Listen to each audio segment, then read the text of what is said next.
سڵاوتان لێبێ بەڕێزان. سبەینێ ئاڵۆسترین پرۆسەی هەڵبژاردنی سەرۆکاتی ئێرانە. بەڕێوەچوونی ئەم پرۆسەیەش پرسیار و چەندین ئەگەری لێ دەکەوێتەوە بە جۆرێک هەندێک چاڕوانی گۆڕانکاری دەکەن. هەندێکیش بێئومێدن و گرنگی بە هەڵبژاردنەکە نادەن. سەرۆکی حوتەمی سەردەمی کۆماری ئیسلامی لەبەردەم چەندین کێشەی ناوخۆیی و دەرەکیە. گرژی سیاسی و ئابووری و دۆسەی ئەتۆمی و ئەوەی پێی دەوترێ بەهاری عەرەبی. لە نێوان باڵی محافزکار و ڕفۆرمخوازدا دەسەڵاتەکانی ڕابەری باڵای شۆڕش گۆڕانکاریان بەسەردا دێت، ئایا داهاتووی ئۆپۆزیسیۆن و بەتایبەتی پارتە کوردیەکان چی دەبێت لە پاش ئەم هەڵبژاردنەدا؟ بۆ قسەکردن لەسەر هەڵبژاردنەکانی سەرۆکاتی کۆماری ئیسلامی ئێران و داهاتووی ئەو وڵاتە جەلیل ئازادیخواز چاودێری سیاسی میوانی ئەم جاری بەرنامەی چاوپێکەوتنە. زۆر بەخێر بێ کاک جەلیل. زۆر سپاس، مەمنون بژین بەو دەرفەتی کە خۆڵقانتان و ڕێزم هەیە. زۆر سپاس دەکەین. لەوە دەست پێ بکەین، پێت وایە ئەم هەڵبژاردنە لە پاش هەڵبژاردنەکە گۆڕانکاری دێتە ئاراوە لە کۆماری ئیسلامی ئێران؟ بەڵێ من پێم وایە ئەم هەڵبژاردنە ڕژێم زۆر هەوڵیدا بۆ ئەوەی هەموو درزەکانی خۆی درز بڕ بکە کە لێنەکانی پڕ بکاتەوە پێش هەڵبژاردنەکەنەوە بەو کەسانی کە بەربژێر دەبن تۆڕێکی وا پاڵاوتنی دانابوو لەو تۆڕە پاڵاوتنەدا ئەوانەی کە هەستیان دەکرد ڕەنگە لە هەڵبژاردن یا پێش هەڵبژاردن کێشەیان ڕوبەڕوو بکەنەوە لە پێش هەڵبژاردنەوە بەربژێرەکانیان ڕەتکردنەوەانێ وەک هاشمی ڕەفسنجانی کە ڕەنگ بوو لە حاڵەتی دەنگهێنانەوەیدا کۆمەڵی کێشەی جدیان بۆ دروست بکاتەوە. بەڵام پێم وایە سەر ڕای ئەو وەزعەتی کە ئەوان دروستیان کردەوە پێوەرانی کە دایانناوە و تۆڕی کە دایاننا بۆ ڕەتکردنەوەی ئەو خەڵکە ئەم هەڵبژاردنەی ئێستا لە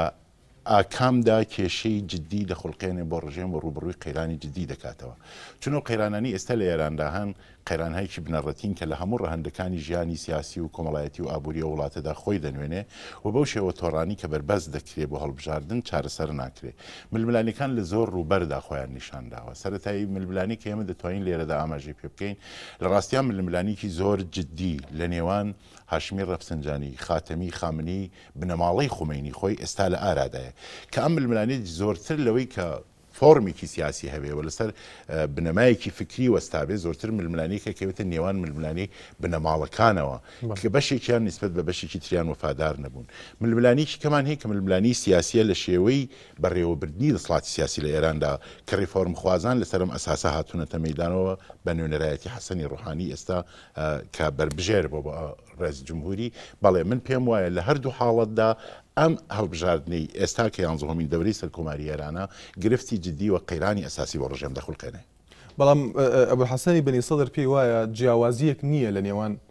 کاندیدەکاندا لە ڕووی پەیامەکانیشیانەوە تەنانەت. ئەگەر پێشە و پێشینەی ئەو کاندیدانی کە ئێستا هێن سیر بکەین و بەریانە سیاسیەکانی ناوخۆی ئێرانیش ببینین و ئەو کردارانی کە کردویانە و شێوەی مدیریەتی سیاسیان لە ئێراندا من پێم وایە ئەو لێکدانەوەی نییە کە لە جێگای خۆی دابێ. من پێم وایە بە هەموو ئەوەی کە هەموو ئەو کاندیدانی کە ئێستا هاتوون هەر هەمویان هەوڵیانەوەیە کە پێکهاتی ڕژێم لە قەیران بەرنە دەرەوە. دیارە بۆ ئەوە نەهاتوون کە گۆڕانکاری بنەڕەتی ئەساسی و ڕیشەی لە ئێراندا دروست بکەن و ڕیفۆرمێکی ساختاری لە پێکهاتی دەسەڵاتی ڕژێمی جمهوری ئیسلامی ئێراندا بکەن. بۆ ئەوە هاتون کە ڕژێمە لە قەیران بەرنەدەوە. واتە پێت وایە سەرجەم کاندیدەکان فریاد ڕەسن نەک ڕزگارکەری دۆخی ئێرانی ئێستا؟ گومانم لەوە هەندێک کێشن تەنها گومانم لەوە نیە کە هەموو بەربژێرەکان ڕزگارکەری ڕژێمن لە قەیران نەکردنەوەی فەزایەکی سیاسی و دیموکراتیک لە کۆمەلگای ئێراندا. ئەو ڕژێمە نیشانی داوە کە هیچ جۆرە ریفۆرمێکی ساختاری هەڵناگرێ و هەتا ئیسلاح تەڵەبەکان ریفۆرم خوازەکەشیان خۆیان پێم وایە ئێستا بەو قەناعەتە گەشتون و ئەسڵەن دڵبەستن بەوەی کە ساختار و پێکهاتی ڕژێمی جمهوری ئیسلامی هەڵگیری ریفۆرم بێ بەڕاستی وەهمە ئەبەسە چون نیشانی داوە لە ماوەی ژیانی خۆیدا ئەم توانەی نییە و ناکرێم ڕژێمە دیکتاتۆریە زدە دیموکراتیکە هەڵگیری ریفۆرم بێ لە هەناوی خۆیدا. بەڵام بۆ هاتوون بۆ ئەوە هاتوون کە لە شێوەی مدیریەتی سیاسی خۆیاندا ئەو قەیرانە هەمەلایەنی کە ئێستا گەماروی ئێرانی داوە ئێمە سەری وەزعەتی ئێران بکەین ئابوووریەکەی هەڵشکاوە. وەزعەتی سیاسەکەی کەوتوتە بوون بەستێکەوە. فایلی ناوکێکەی بۆ بە مۆتەکەیەک و لەسەری ئەژنۆی داداوە و خەریکە بڕستی لێ دەبڕێ. کۆمەلگای ئێران کۆمەلگایەکی زۆر لاوە، خەڵکێکی زۆر بێکارە. بۆ نمونە مەسەڵەن ئێمە 12 میلیۆن بێکار و کاریگەری گەمارۆکانیش پێت وایە ئەمە کێشێکی بێگومان کاریگەری ڕاستەوخەوە هەیە بۆ 37% خەڵکی لاوکە بە شوێن کاردا دەگەڕێت لە ساڵەکانی 60 ئێرانیەوە تا ئێستا ینی لە ساڵی 1970ەوە ئەمە هاتوۆتە بازاڕی کارەوە تا ئێستا کاری دەست ناکەوێت لە ئەمڕۆوە هاتووە بۆ کار. هەڵاو هاوسانی وەزعەتی هاتنە خوارەوەی ئەرزشی دراوی ئێرانی هەر هەموو ئەوانە و قێرانش دییان کە لەسەر ئێرانن بعد ئینسیداتێکی سیاسی کە هەبوو هەرە ڕای ئینسیدات سیاسیەکە ئینسیداتێکی کۆمەڵایەتی زۆر زەق لە ئێراندا هەیە هەموو ژیانی خەڵک کۆنتترۆل دەکرێت هەموو ئازادیە تاکی و کۆمەڵایەتی و سیاسەکان بە تەواوی تێکشکێنراوە بربەستی بۆ دروستکراوە حتا سناریۆیە انتخاباتش کە ڕژێم دەستی پێداوە لە ڕاستای ئاراستەکردنی ئەو بەرنمەیەدا کە خۆی هەیەی بەڵام من پێم وایە ئەم بەرنامەی بۆ ناچێت سەریانم ئاراستەیە بەو شێوەی کەەوە بەرنامە ڕێژی بۆ کردووە ناچێت ململانی سیاسەکە نیشانی دەدا و پێم وایە قەیرانی جدی دروست دەبێت بە بۆنەی بوونی ڕیفۆرمخوازانەوە لەم هەڵبژاردنەکە ئەگەر پێت وابێ ئەمە سیناریۆ بێ و بۆی ناچێتە سەر دەتوانین بڵێن ڕەنگە ڕووداوەکانی 2009 دووبارە بێتەوە لە شەقامی ئێرانیدا لە ئێستادا لە پاش هەڵبژاردنەکەمە بەستم پێم وایە پاش هەڵبژاردن شتی جدی دروست دەبێت ڕووداوی جدی دروست دەبێت ئاست و بارستایی و گەورەیان بچێتە ئاستی ڕووداوەکانی پاش هەڵبژاردننی 1970ەوە ناتوانەوە بڵم بە قەتعێ دوا دەبێت بەڵام بە قەتعێ دەتوانم بڵم کە پاش هەڵبژاردننی سەر کۆماری لەم دەورەیەدا گرفتی جدی دروست دەبێت من دەمێ ئاماژە بۆ بدەم ئێمە سیر بکەین لە درێژەی ژیانی ڕژێمی ئیسلامیدا تا ئێستا لە ماوەی ئەو هەموو هەڵبژاردنەدا کە کردوێتی لە 30 ساڵ تەمەنی خۆیدا هەر کاتێک کە خەڵک ئیرادەیان کردووە ویستوانە ململانی جدی لە بەرامبەر دەسڵات و ڕژێمدا بکەن بە تایبەتی ڕەهبەری و ویلایەتی فەقێ ڕوبەڕووی قەیرانی جدیان کردوێتەوە و ئەو قەیرانە جدیانشی کە بۆیان دروست کردووە لە ڕاستیدا ئەگەر ئێمە سەری سێ هەڵبژاردننی ساڵی 1376 بکەین ساڵی 1370 بکەین ساڵی 1380 بکەین بەربڵاوی مشارەکەتی خەڵک بووە کە قەیرانی بۆ ڕژێم دروست کردووە و خەڵک بەو ئاراستەیەدا ڕۆیشتەوە و بەو جەهەتەدا ڕۆیشتەوە کە ڕاستەوخۆ لە بەرامبەری ڕەهبەری ئێراندا قەراری گرتووە کە بریتی بۆ لەکردنەوەی فەزای بازی سیاسی کردنەوەی فەزای بازی ئیجتیماعی ئازادی مەتبوعات کردنەوەی ڕێکخراوە پیشەی و سیاسی و سلفی و NGO-یەکان و فەزایەکە قابل تحملتر بێ ئەم فەزا هەتا لە ڕەوشیشە ڕژێم و باڵی ڕەهبەری ناتوانێت قبوڵی بکە لەبەرەوە من پێم وایە ئەم دەورەیەش دەورەیەکە کە ناتوانرێت ئەم ویستانە سەرکوت بکرێت بە تایبەتی لە ئێستادا کە گۆڕانکاری زۆر جدی لە ئێراندا ڕوویداوە لە ڕووی پایگای تەبەقاتی و اجتیماعیەوە چینی ناوەندی ئێمە لە کۆمەلگای ئێراندا چینێکە کە زەبری جدی بەرکەوتووە ئەم زەبرە جدی کە بەری کەوتووە هەم بە تەمایلاتی سیاسی هەم بە تەمایلاتی اجتیماعی هەم لەسەر بیر و باوەڕ و بنەما ئیدئۆلۆژیەکانی خۆی زۆرتر نزیکی کردوێتەوە لە بەڵام پشتگیری ژمارەیەکی زۆر لە دەنگدەران بە پشتگیریان لە حەسەنی ڕۆحانی کە ڕێفۆرمخوازە ئەمە ئەومان پێ دەڵێت کە ئەمان چاڕوانی گۆڕانکاریکن کە جەنابی دەڵی گۆڕانکاری ڕوندادا تەنها سیناریۆیەک و دووبارەیە گۆڕانکاری مەبەستم گۆڕانکاری بنەڕەتیە لە پێکهاتەی ڕژێمی ئێران بەڵام پێت وایە ئەم پشتگیریەی دەنگدەران بۆ حەسەنی ڕۆحانی هیوایەکە بۆ گۆڕانکاری بێگومان ئەگەر لەسەر سێ ئاس ئەو خەڵکە هاتوونەتەوە میدانە یەکێک مطالباتی اجتماعی خۆیانیان هەیە هەر تەبەقە ڕوانگە و تێبینی خۆی هەیە لەسەر کاری سیاسی و هەڵبژاردن و مەنافعی عمومیش لە ئارەدایە لەم سەر سێ ئاستەیە کە خەڵک هاتوون لەم سێ ئاستەشا پیان وایە ئەگەر بتوانن ململانی لەگەڵ دەسڵاتی بێ ئەملاولای ڕەهبەری و خودی خامنەی بکەن حتی ئەگەر لە شێوەکانیش وا دەتوانێت گۆڕانکاری بکرێ ئێمە بۆ نمونە دەتوانین باسی ساڵی 76 بکەین لە ساڵی 76دا بەبەرینی خەڵک چوونە ناو هەڵبژاردنەکانەوە و بەبەرینی بوونی ئەو خەڵکەوە هەڵبژاردننی خاتەمی کارێکی کرد کە قەیرانی جدی بۆ ڕژێم دروست کرد و لە 1970دا هەمان شێوە تیکرار بووەوە هەمان شکڵ تێکرار بووە بەوەی ئیرادەی دەسڵات و ئیرادەی ڕەهبەری ناتوانێت جێبەجێ بکرێت لە هەڵبژاردنەکانە خەڵک بەم شێوەیە دەڕوانە مەسەلەکەەوە قەتعان من پێم وایە کە لە داهاتووی ئێراندا ئەگەر ریفۆرمخوازەکان دەنگ بهێنن کە پێشبینیەکانەوەی دەنگ دەهێنن بۆەوەی هەموو ریفۆرمخوازەکان چوونەتە پشتیان هەموو شخصیەتە سیاسیەکان چوونەتە پشتیان تەبەقەی متەوسط مەیلی هەیە بەم هەڵبژاردنەوە پێی وایە دەبێت بێتە ناو نەقشێکی هەبێت تێیدا ئەمە قەیران دروست دەکات باس لە تێڕوانینی ڕابەری گشتی شۆڕشکەین ئێستا لە ئێراندا بە جۆرێک وەک باز دەکرێت وەک دەبینرێت پێشتر ئەحمەدی نەژاد سەرۆکی ئێستای کۆماری ئیسلامی ئێران جۆرێک لە کێبڕکەی هەبوو لەگەڵ ڕابەری گشتی پێت وایە ئەمە وا دەکات کە ڕابەری ئێستای کۆماری ئیسلامی ئێران بە جۆرێک سیرکە کە ڕەنگە ریفۆرمخوازەکان بتوانن زیاتر دەسەڵات بگرنە دەست بۆ بتوان گۆڕانکاری دروستکەن من پێم وانە هیچ کاتێک خامنەی بگاتەوە قەناعەتی کە دەتوانێت لەگەڵ ریفۆرمخوازەکان کار بکات بەڵام باس لە نزیکی حەسەنی ڕۆحانی دەکرێت لە باز دەکرێت بەڵام حەسەنی ڕۆحانی شخص نییە بەریانە من باس لە بەریانێک دەکەم باز لە تاکە کەسێک ناکەم حەسەنی ڕۆحانی خۆی دەڵێ من بە تەیدی ئاغای خاتەمی هاتوومەتە نێو مەیدانەکەەوە کەوایە سەر بە بەریانی ریفۆرمخوازەکانە لە ڕاستیدا ڕوانگەی ڕەهبەری ئێران بۆ هەڵبژاردنەکان سەرکۆمار وەکو تەداروکچیەک دەبینێ وەکو کەسێک کە پادۆی ئەوە بەجێکردنی فەرمانەکان و دەسڵاتەکانی ئەوە سەرکۆمار وەک نەهادێکی یاسایی بۆ مدیریەتی سیاسی وڵات کە لە قانونی ئەسیدا کۆمەڵی مافی پێدراوە نایبینێ و بەو شێوەیە سەیری دەکا هەر بۆ ئەوەشە ئێستا و سناریۆیان ڕێخستەوە و تۆڕە کۆمەڵایەتی عەزیمەیاندانا و ئەو بربەستە سیاسیانیان دروست کردووە کە کەسی دڵخوازی خۆیان لە سندوقەکانی دەنگ بهێننە دەرەوە نەهاتنە دەرەوەی کەسی دڵخوازی ئەوان لە سندوقەکانی دەنگ یعنی ململانێکردن لەگەڵ دەسڵات یعنی ململانێکردن لەگەڵ ڕژێم یعنی ململانێکردن لەگەڵ ئەو ئینسیدادە سیاسی کە خەریکە لە ئێراندا هەموو قوشبنەکانی ژیان کون بردەکە کەواتە پێت وایە لێرەدا هەڵبژاردنەکانی ئێران دەیەوێت ئەومان پێ بڵێ یاخود بەڕۆژ ئاواژ بڵێ کە ئەوەتە هەڵبژاردنەکانی ئێران جیاوازە ڕێفڕۆمخوازی شتێدا وەکو کاندید ئێوە بڵێ لە زمانێکی زووترەوە تاوەکو ئێستایانی لە هەڵبژاردنەکانی پێشوشەوە لە تەمەنی ڕژێمی ئیسلامیدا لەو دەمەشتا لە 1376دا کە ئیتر ئەوجی جریانی ریفۆرم خوازی بوو هاتنە سەرەوە من پێم وانە جریانی ریفۆرم خوازی یا هەڵبژاردنەکانی ئێران هیچ پەسایی و ڕەوەندێکی بۆ حکوومەتی ئێران دروست کردەوە لە نێو مەحافلی نێونەتەوەی و لە نێو جیهانی دەرەوەدا هیچ کاتێکەمە نەیتوانی و پەسەندی و ڕەوایی بداپی چون پێکهاتی ئەم ڕژێمەوە ساختاری ئەم ڕژێمە واسەن تەعاملی لەناوە لەگەڵ گەلەکەی خۆی و تەعاملی لە دەرەوە لە پەیوەندی نێونەتەوەیەکاندا بەزەقی و بەرجاستەی نیشانی دەدا کە کانونی قەیران لە ناوچەکە و لە منتەقەکە دەسڵاتی جمهوری ئیسلامی ئێرانە لەبەرەوە نە انتخابات دەتوانێت مەشروعیەتی پێبدا و نە ئەو کاندیدانی کە هاتوون ئەمە لەلایەک لەلایەکی تریش بە هەموو پێوەرێک هەڵبژاردن لە ئێرانە هەڵبژاردنێکی ئازاد و کرا و دیموکراتیک نییە کێ چاودێری ئەم هەڵبژاردنانە دەکا کام حیزبی مستەقیل تێیدا بەشدارە کام ڕێکخراوە تێیدا بەشدارە مافی ژنان کاندیدکردنی ژنان مەسلەی نەتەوەکانی ئێران و گەلانی بندستی ئەم وڵاتە مشارەکەتیان لە جریانی انتخاباتە ئەمان هەموو لە ژێر سفرەوەیە و هیچ ئەسڵان پێوەرێک نییە ڕێگایەک نییە بۆ ئەمانی بێنە ناو انتخاباتەکەەوە لەبەرەوە دنیا چاودێری ئەم وەزئێتەوە ئەم وەزئێتە بەرجەستەیە کە ناتوانێت پەسەندی و ڕەوایی بۆ بجێڕێتەوە لەلایەکی تر خەمنەی هێندە دیکتاتۆرە و هێندە دەسڵات خوازە قانونی هێندە بۆ خۆی پۆلێن کردەوە ئێرانی بە شێوەیە کردو بۆ مەڵگەی خۆی من پێم وانی ئەسڵن بە ذهنی شعور بکە کە بتوانێت ڕۆژێک لە ڕۆژان لەگەڵ دەستی دووەم و دەستی سێمی ڕێفۆرم خوازەکانیش تەعاملی سیاسی بکات ئەگەر وا بێ سەرکەوتنی محافزکارەکان پێمان دەڵێت ئێران بەرەو قەیرانێکی ئاڵۆستە دەڕوات بە تایبەتی لەگەڵ ئەوەی کە قەیران و کێشەی ناوخۆی و دەرەکی هەیە لە ئێستادا کێشەی سیاسی کێشەی بێکاری واتە کێشەی ئابووری و لە کێشە دەرەکیەکانیش کێشەی دۆسەی ئەتۆم و ئەوەی کە پێدەوترێ بەهاری عەرەبی بێگومان من پێم وایە لە هەردوو حاڵەتدا بەرەنجامی ئەم هەڵبژاردنە هەرچی بێ ئەگەر بەرەنجامی هەڵبژاردنەکەەوە بێ ئەو بەریانی ڕێفۆرمخوازی بتوانێت دەسڵات سەرکۆماری بەدەستەوە بگرێت میتۆدی کارکردنی سیاسیان قەیرانی جدی بۆ ڕژێم دروست دەکات ئەگەر بەرەنجامی هەڵبژاردنەکەن هاتنە دەرەوەی محافزەکارەکان بێ مەسەن کەسێکی وەکو جەلیلی کە من پێم وایە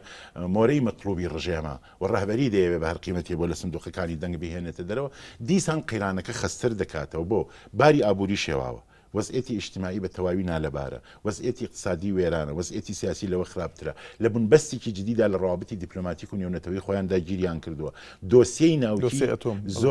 زۆر قورسی دەکا بەسەر شانیەوە و هەروەها گەمار و ئابووریەکان ئەمانە بەم میتۆدە و بەم شێوە لە کارکردنی سیاسی و بۆ مدیریەتی ئەوان هەیەە هیچ کامێکی چارەسەر ناکرێت ومانەوەشیان قوڵبوونەوەی قەیرانیەکە و تعڕوزاتی تەبەقاتی اجتیماعیە و ئەمە فشاریشی بۆ خەڵک دانی گوشارەکە دەکەوێتەوە سەر خەڵک من سەرەتاش ئەرزم کردی جێگۆرکی چینایەتی زۆر بە ئاشکرا دەبینرێ ینی خەڵکی هەژارتر بووە طبقەی نێوەندی زەبری جدی لێکەوتووە ئاستی ژیان و معیشت و خۆشگوزرانی دابەزیوە لە تەسمیمی سیاسی و لە ئازادی کۆمەڵایەتی و ئازادی دیموکراتیەکانی خۆی بێبەش کراوە خۆی ئەمە هەنگاوێک بۆ پێشەوە بەوەی لە نێوان ئەم دوو چینە کۆمەڵایەتیە گرێبەندێک دروست بێ کام گرێبەندە لە ڕاستیدا ئامانجەکەی ڕوبەڕووبوونەوە لەگەڵ دەسڵات هەیە بۆ دەستەبەرکردنی باری باشتری ژیان و ئازادی زۆرتر و فراوانتر چ لە ڕووی کۆمەڵایەتیەوە چ لە ڕووی پیشەوە چه ئازادی سیاسی و دیموکراتیکەکان ئەوەی کەشیکردنەوەی بۆ دەکرێتەوەتێ کە پەیامی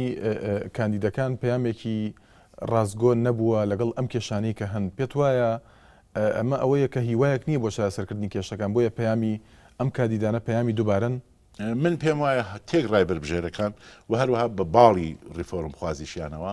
چاگەوە دەزانن کە بەم پێکهاتەی ئێستای ڕژێمی ئێرانەوە ینی بە ویلایەتی فەقی و بۆ قانون ئێساسی کە هەیە و بۆ تەقسیمی دەسڵاتانی کە ئێستا لە ئێراندا هەیە و بۆ ساختارە سیاسی و مدیریەتی کە ئێران بەڕێوە دەبا هەر کامیان بێنە سەر دەسڵات و بن بەسەر کۆماری ئێران ممکن نیە ئیسلاحی بنەڕەتی و